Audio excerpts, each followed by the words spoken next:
Bonjour à tous. Aujourd'hui, une mouche que j'utilise quasi essentiellement sur mes petits ruisseaux à proximité de chez moi, d'où son nom, la mouche des ruisseaux.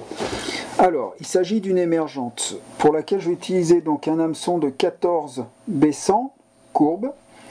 Voilà, je vais prendre une soie de montage orange. Vous comprendrez pourquoi, puisque c'est uniquement pour le montage à la fin. Donc je vais venir, comme d'habitude, mettre ma soie de montage jusqu'à la courbure. Je vais venir fixer, alors ça c'est quelque chose que j'utilise plus rarement, mais que je sais très efficace, c'est du fil de cuivre.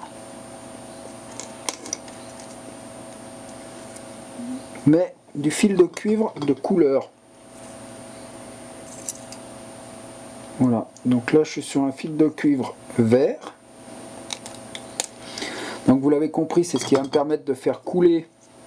Voilà, donc vous voyez, hein, c'est un petit fil de cuivre vert, tout fin. Voilà. Et je vais venir le fixer sur le dessus de mon hameçon. Voilà, c'est lui qui viendra ensuite faire mon cerclage, vous l'avez compris, de façon à ce que le corps coule légèrement. Alors, je vais utiliser ce qu'on utilise le plus souvent, une plume de faisan. Je prélève quelques fibres, je les redresse de façon à ce qu'elles soient toutes équilibrées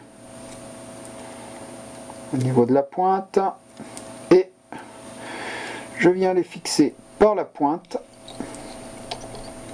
sur l'arrière de ma mouche comme ceci, et ensuite je reviens positionner ma soie de montage jusqu'au niveau de mon petit fil de cuivre ici. Ensuite j'enroule mon faisan pour former un corps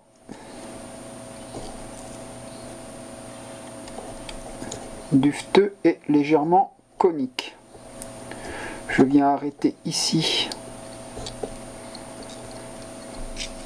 Donc vous allez voir, hein, je laisse en tête de quoi faire parce que je vais avoir pas mal de matériaux à mettre en tête. Voilà. Je vais venir cercler en spire non jointive mon corps.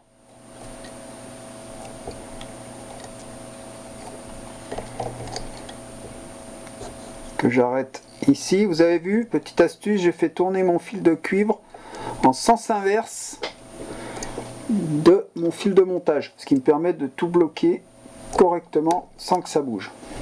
Voilà. Le cuivre est un peu raide, dis donc. Alors, mon fil de cuivre est monté. Je vais venir positionner une ou deux plumes de CDC ocre. Je vais regrouper toutes les fibres vers l'avant, là, comme ceci. Voilà. Et je viens les positionner juste après mon faisan. Voilà. Je coupe ici mon excédent.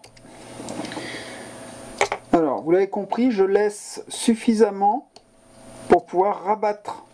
Puisqu'en fait, ici, je vais rabattre par-dessus, d'accord, pour faire mon sac à l'air. Je vais prendre un dubbing de lièvre gris. Tout ce qui est de plus classique, gris naturel, hein. Voilà. Alors je me contente, vous allez voir pourquoi, de le tourner entre mon pouce et mon index pour fixer, parce qu'ensuite je vais le brocher avec un outil bien utile, vous allez voir. Voilà, donc là je fais mon thorax en dubbing et je reviens me positionner. Ensuite je vais prendre un petit bout de scratch pour simplement rendre mon dubbing un peu plus vivant, vous voyez, hop, comme ça. Et je vais rabattre maintenant en laissant légèrement, vous voyez, je remonte légèrement, donc je tends ici et je remonte légèrement de façon à laisser une petite bulle d'air juste entre le dubbing et le CDC, vous voyez. Ensuite je remonte ici et je viens former ma tête de façon à redresser mes fibres de CDC. Vous voyez que ma petite tête est donc au final orange. Je viens faire une petite demi-clé ici. Je vais faire un nœud final et ma mouche sera terminée. J'aurai plus qu'à mettre, comme à mon habitude,